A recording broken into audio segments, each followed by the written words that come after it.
But we're going to go ahead and get started. And I'm glad everyone could make it today. This is one of my more favorite topics to discuss, and that's savings and investing. And so I have a bunch of material to cover, so I'm going to go ahead and jump in now. Let me go ahead and get this set up. Everyone can hear me. Okay, so this is our Money Skills for Life class, and actually today marks the halfway point. We are on class number 6 of 12 of our webinar series, where we are discussing various personal finance topics. And these topics are skills that can be applied to real life situations, not just book studies and talking about, money issues theoretically. We really want to be able to make sure to provide you something that you can use in your real life. Now, my name is Michelle.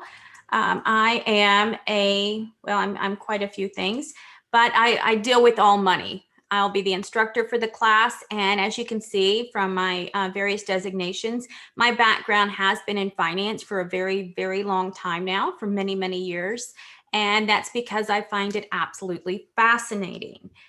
I will turn on the mics later in the after we get through the presentation, but if you have any questions, please feel free to put those in the chat, and I will try to answer those as we make our way through the presentation.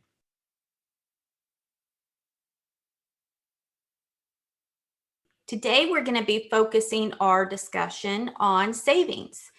And many of us have heard the term, we know that it exists, but we really don't know what all it entails. And so we're going to dig into some of those today. Like, what are some things that we save for? Maybe how much should we be saving for certain things? And where do we put those savings? We just, put them in between the mattress in our bed? Do we put them in a piggy bank? What do we need to do for those?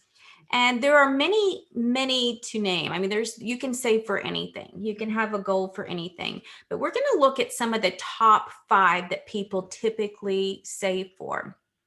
And those are emergencies, any type of large ticket item or expensive purchase, retirement, college savings, and just to save, just to maximize your rates of earnings. And so these are going to be the ones we're going to target each one of these and drill down into them a little bit more. And we're going to start with the emergency savings because this is one of the more important ones. It's nice to be able to save for other things, but until you have yourself covered and to make sure that you're not going to be in a situation that's going to be setting you, backwards or taking a few steps back in the case of an emergency, it's really important to make sure that you have your bases covered. So one of the big questions that we get actually pretty frequently is, how much should I have in an emergency savings account? And the answer to that is, well, how much do you spend first? We don't know that, and that's going to have a big weighing factor on how much you need to save. But typically, the rule of thumb is anywhere from 3 to 6 months of non-discretionary expenses. So first of all, what are non-discretionary expenses? Now, in lesson 2, we kind of went over this, and we did that when we talked about needs and wants. So the definition of discretionary is the power to decide using one's own judgment. I have discretion over the decision making of this. And those are going to be expenses like, Netflix, Hulu, going to the movie, any type of like going out to dinner, anything that I don't have to have. We classify those more as our wants. And the non-discretionary expenses are those things that are, not left for us to really decide too much about. We don't get a big choice on it. And that's things that we need, like food, shelter, clothing, and even in some cases, transportation. And so when we look at 3 to 6 months worth of non-discretionary expenses, if let's say that our bill, our total expenses was $1,850 a month. And let's say that $850 was for rent. We have a $350 car payment. We have to pay insurance for that car. We have to, pay for utilities. We have food. And so if we're looking at 3 to 6 months worth of those items, now mind you, I didn't include cell phone, I didn't include Netflix, I didn't include going to the movies. It's just the basic necessities. So we're looking at about $5,500 to $11,000, depending on if you're looking at the 3 or 6 month goal. And so that kind of gives you an idea of how much you need to have put back. Now, some professionals will argue that this is based on a one household income. So if you have two people in the household and both are working, then you may be able to lean more towards the 3 months on that. And that's because unless you're working for the same company and the company is going through layoffs or reducing hours or closing for that matter, going bankrupt, then usually one of the parties in the relationship is still working. So there's still some income coming in. So you're not having to cover, one person's not having to cover all of those non-discretionary expenses. Now, one of the things that we didn't kind of drill into too much was these are the necessities. When we look at emergency savings, we also like to have additional emergency savings for household things, car repairs. If you have a medical expense that we tend to want to put or fill different buckets with different money. And so, for instance, we may have this one bucket that's normal, emergency funds for our non-discretionary expenses, but then we may also have another bucket for car expenses or household expenses. Like if I have an appliance go out in the house, if my oven or my stove or my dishwasher or washer and dryer goes out, I may need to replace that. Now, it doesn't mean that we shouldn't already be saving for those types of things in addition, but we might not have had enough money quite saved up yet. And so we need to dip into some other bucket to be able to compensate for that. So it's a good idea to also have not just the emergency savings for your non-discretionary expenses, but for anything that, repairs or accidents that can happen. And this could be anything from a new appliance, an AC unit, or even an insurance deductible. I know when we go to the doctors, we have insurance, we have a deductible, we may have medical, prescription expenses. And so all of those need to be accounted for as well. Now, once you reach whatever amount you've set in your head, then that's reached. You don't have to continue contributing to this emergency savings account. That is a full bucket. And then you can direct your savings towards some other goals that you have, like an expensive item, a big ticket item. And this doesn't necessarily just mean a house or a car, but those are usually what people think of: a vehicle, a house, or even a high dollar vacation. One says, I want to, upon this milestone in my life, whether it's when my kid graduates high school or college, or, we're getting married and we want to take a cruise for our honeymoon, any of those types of things that are going to cost a lot of money should be planned for and should be saved for ahead of time. Now, I will give some leeway on that. For instance, a house.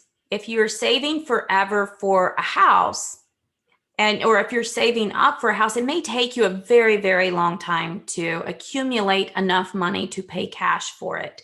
So typically with financial planning, we don't necessarily mind taking a mortgage on a house. Taking a loan on a vehicle you can go either way with that. I typically say if it's a pretty low interest rate, I don't mind taking a loan on a vehicle. However, I do want to see that is being saved for. And in addition, that there's a pot of money there that can pay for a vehicle. Because you certainly don't want to, get a high interest rate for a car when you could have been saving up and paying yourself that the whole time.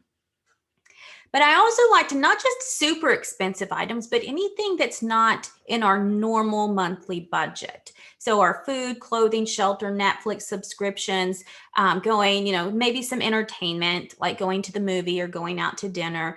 Any of those that are in the normal budget is fine. But if we're looking at purchasing something, let's say a new TV, even though it's not as expensive as a house or a car or even a Caribbean cruise, we still need to save up for those types of things. And I don't like seeing any of those types of expenses put on credit. Unless there's a 0% rate and you have plans to pay it off in full prior to the date. And we'll cover some of that when we look at some debt management in the future. But by not paying it off, a lot of these places will offer a 0% rate for a certain term. But if you don't pay it off by that exact date, all of the accumulated interest that would have been required to be paid is now due. So that really sets you back pretty extensively. Now, any type of expenses we look at saving for, we consider them goals. And so you can have short-term goals, kind of mid-term range goals, and long-term goals as well. So anything under what we call about 1 year, we kind of classify that as a short-term goal. And you can think of that as like with a TV. Say that you're wanting to buy a new $500 TV and you would like to have it, within this year. You usually don't plan for a TV. I want to start saving up this $500 for 5 years from now. That's considered more of a short-term goal. Now, the long-term goals are usually something over 5 years. So you can think of, a big vacation, maybe getting a new car, or even retirement. And retirement savings is one that it always seems so far away. We don't really think about it that much. It's not really an important issue right now. If I need a new air conditioning system in the dead middle of summer because mine's gone out, that is something that's going to get my attention more so than retirement savings that I may need, 20, 30, 40 years down the road. But if we take a step back and look at this from a realistic numbers or spreadsheet viewpoint, if we start saving, let's say that we get our first real job. Like we get out of high school, we go to college, we take a year, off afterwards and work some part-time fun jobs. But then let's say age 25, we really start hammering it down and we get our real first full-time job.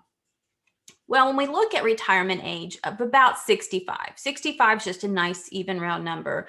Most people aren't going to be drawing Social Security or able to draw Social Security until 67. But when you think of retirement, most people think of the age of 65. So if you're looking at a retirement age of 65 and your first real-time job is at 25, that gives you 40 years accumulation. And that seems like an enormous amount of time. But go ask someone that is around 67 years old if they had saved enough or first, if they saved enough for retirement, or second, do they wish they would have saved more? I can guarantee you that they will say they wish they would have saved more and they would have started earlier. But the problem with that is that most people 25, 26, 30, 35, up until probably their early 40s are mostly paying off student loan debt, purchasing a house, getting a new car, raising a family. And these are all really expensive things as well. So it's one of those, I've got out of college, I have my degree, I'm getting my first time job, I'm actually seeing a decent, stable pay. And so I know I can usually afford some of these things. And that's really when you start to kind of, your life starts to ramp up with the expenses. Now, many may during this 25 to say early 40s have a 401k. Many jobs will offer that. But they don't really think too much about it because let's face it, do I need to save or do I need to pay off my student loan debt? Do I need to save for retirement that's going to happen in 40 or so years? Or do I need to worry about let's buy a house for our family? And so those are typically the things that get focused on and not so much the employer sponsored plan. And so it's not usually until about the early to mid 40s where we see people kind of taking a closer look at what's available. Am I making the best choices here? Am I contributing all the max, if there's any max or matching contributions, am I getting that? Am I properly allocated based on my risk tolerance level? Do I even know what options are in that 401k? And that's where we see, usually early to mid 40s is where we see people really starting to think about that, to start getting concerned about that. So now we're only down to about 25 years of real accumulation where it really gets our attention and we're really starting to work on that. So one of the things that you have to look at when you look at how much you need saved or how much you should be saving is how long that needs to last for as well. And that's kind of a touchy subject most people don't want to think about, but it's important. And it's a really important financial planning issue because that's what we focus on.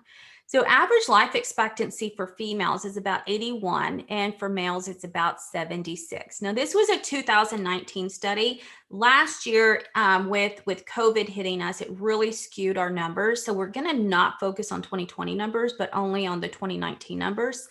However, with those ages put in place, that means that there's a 50% chance. That's an average. So there's a 50% chance people are going to live longer than that.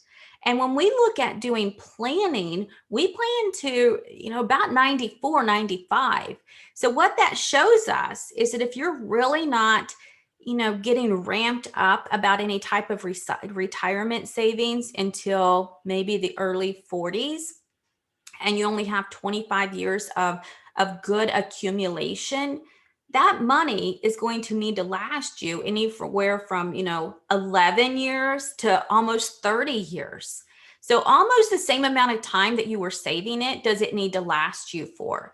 And I can tell you, and you can ask just about any retiree, are all of your expenses just the same, including medical? And the answer is going to be very likely, very high probability of being no, it is not, because medical expenses often creep up in retirement. And so that's the biggest increase. You may not be doing a parasail in Cancun and going on trips anymore or like you used to, but your medical expenses are definitely going to eat up that additional savings.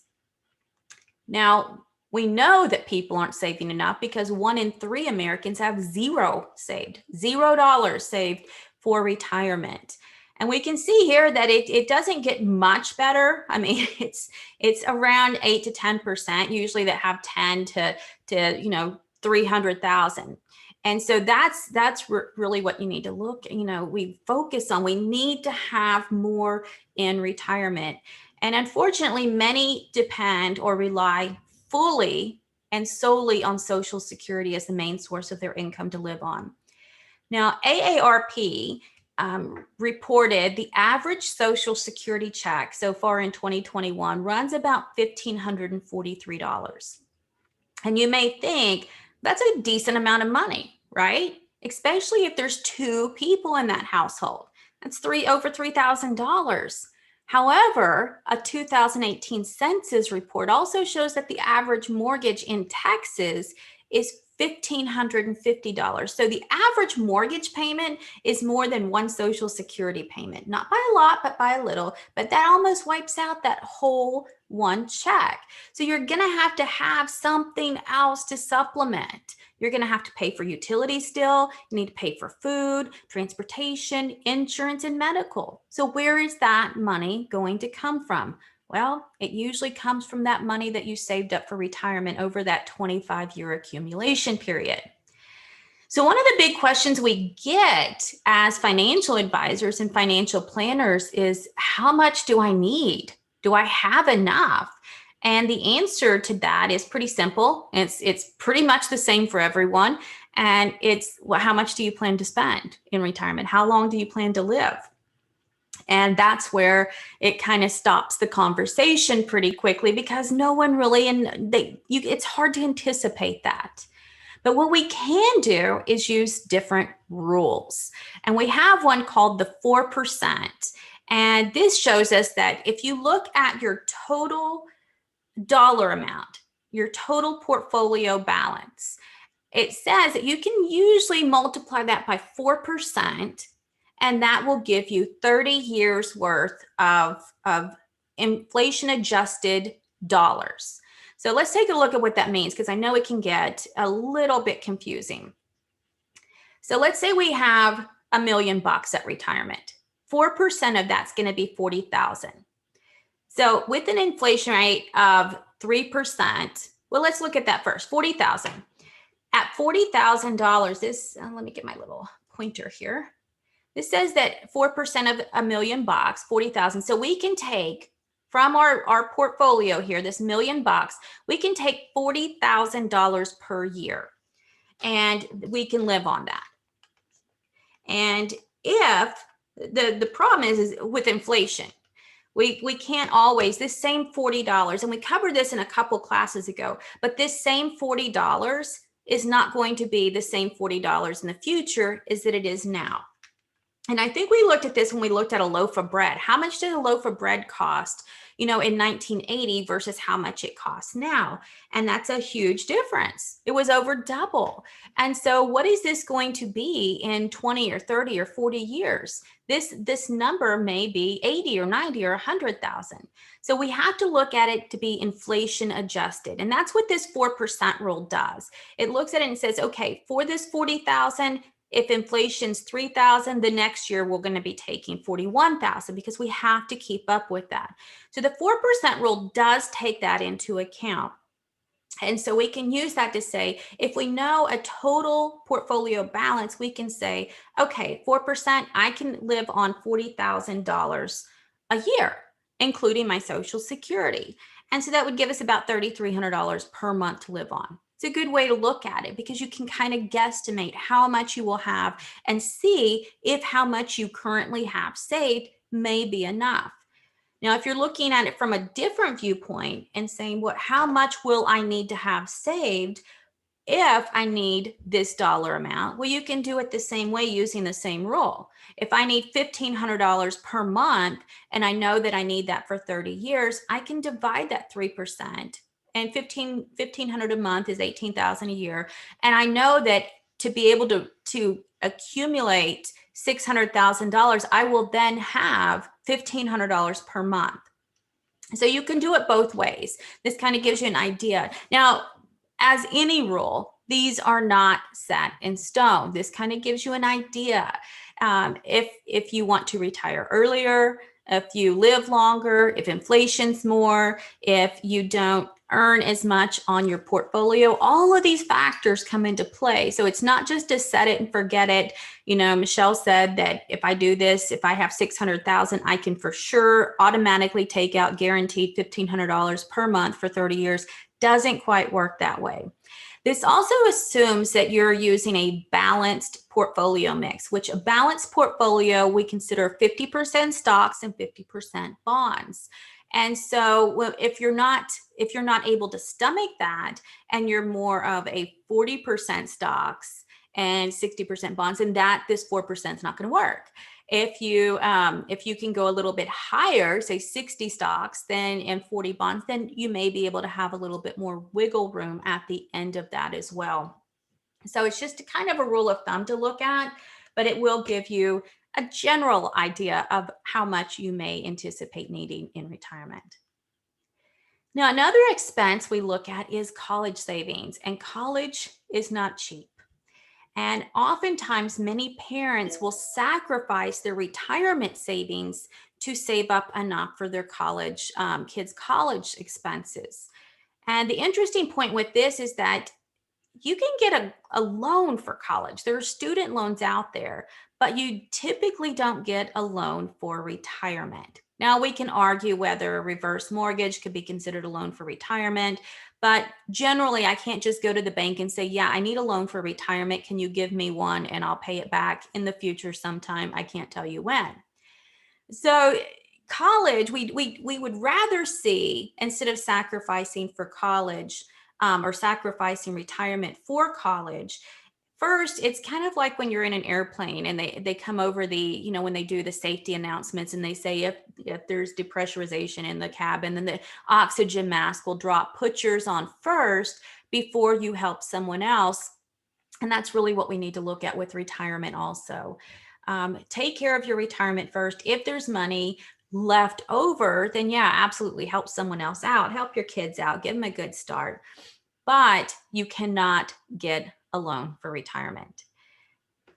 And it was important to point out these are numbers of the average annual expense for college. And one of the Sallie Mae studies, and it was a 2019 study, said that it's for instance, for a private college, usually around a degree, a bachelor's degree, just a 4-year degree, including room and board and also tuition and books, runs about $122,000. That is a big number. And that's why we see, and most people have about there were 2018 Sallie Mae report showed 2,000 parents interviewed, and that the average family only had about $18,000 saved for their kids' college, whereas 35% of the parents said we have zero saved, we have nothing saved. And so that's why student loan debt is so high. We have students wanting to further their education, and there's not enough saved for it. And so we need to figure out some ways to get around that. And the way we do that is to save. We have to save more. That's the bottom line. We have to save more. Now, another reason people save is, well, just to save. I mean, I have more money than I'm spending, and so I can put that aside into a specific account that I can maximize my earnings, maximize the interest rates that I'm saving. Now, currently, savings accounts are spitting out maybe under 1%. And the average stock return, and I'm looking back at, historical numbers here, even, 50, 60 years back, the average stock return is about 10% a year. And so it's important to not just save in a savings account, but to diversify. And we've covered diversification a couple times. And that's just to spread out your investments. Some can be in cash, but it is important to incorporate those equities or those stocks into the mix to be able to keep up with inflation. Now, the maximum savings, well, you can maximum 100% savings if you want to, but usually the overall savings goal, we're looking at about 10% to 10 to 20% of income. And those 401k contributions that you're making do count towards this. So if you have an employer-sponsored plan, and that does count towards this. So it's not whatever you're putting in there and 10 to 20% of your bring home pay also. It's 10 to 20% or as much as you can. If you're like, well, I can't even do, 10%, do what you can. That's going to make a big difference. And we saw when we looked at compound interest, this is a big thing too. Even starting small, start early and start if you can. If you have to start small, but start early, because in compound interest, time is your friend. The types of accounts to look at when you're looking at any type of savings, there are many accounts. One specifically that we try to target is any type of employer sponsored plan, especially if there is any type of employer matching contribution, which means that if I put money in, say that I put $100 in to my 401k, my employer can match that. And so whatever percentage of my income and of my contributions they match, definitely want to take advantage of that, because that is free money.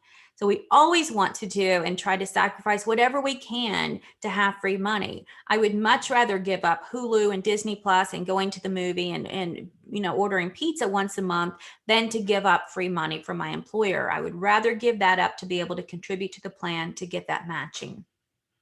But we also see some other types of accounts that we can invest in. And we're going to be covering these a little bit more during our next class when we talk about investing. But we also have like a traditional IRA. And an IRA is an individual retirement account. And this can be done at any bank or credit union. But it does have some limits on how much you can contribute. And then we also have a Roth IRA, which is just a different type of individual retirement account. Traditional IRA, you do get a tax benefit on it, which means that you get to deduct the amount of the contribution from your taxes. So you kind of get the benefit now. With the Roth IRA, you're not getting that tax benefit now, but you're getting it at the end when you start to take money out. So anything that grows, your earnings in there are going to be tax-free as well.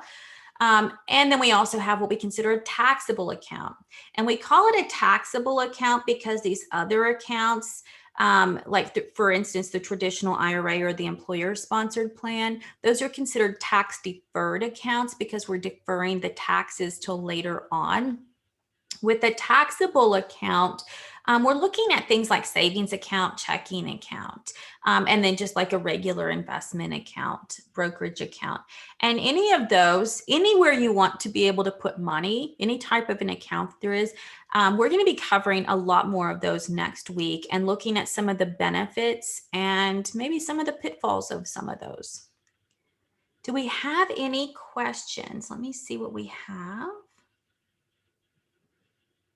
And yes, next week, the question is, will we be covering investments like stocks? And yes, we will be covering some stocks, kind of discussing what stocks and mutual funds are, along with ETFs, bonds, CDs, and things like that. So we will be covering more of those next week. I'm sorry, not next week, in 2 weeks, May 7th, we will be discussing savings and investing. And like I mentioned, we're going to kind of look at some of the further, kind of discuss it further, some of the differences between the employer-sponsored retirement plans. And there are a lot out there. There are 401ks, 403bs, 457s. You may have some deferred compensation accounts. So there's a lot of different employer-sponsored plans. There's also pension. And we'll cover that a little bit as well, along with some of these individual accounts like a traditional IRA, a Roth, and a taxable account. And what makes it even more confusing and just kind of like mind blow is that you can also have a Roth kind of attachment in a 401k. So it's not just a 401k, it's a Roth 401k. So there's lots of different mixes in it. And we'll go ahead and cover all of those along with those stocks, mutual funds, bonds, ETFs, and CDs. So if we don't have any questions, then we look forward to seeing you next time. And until then, take care.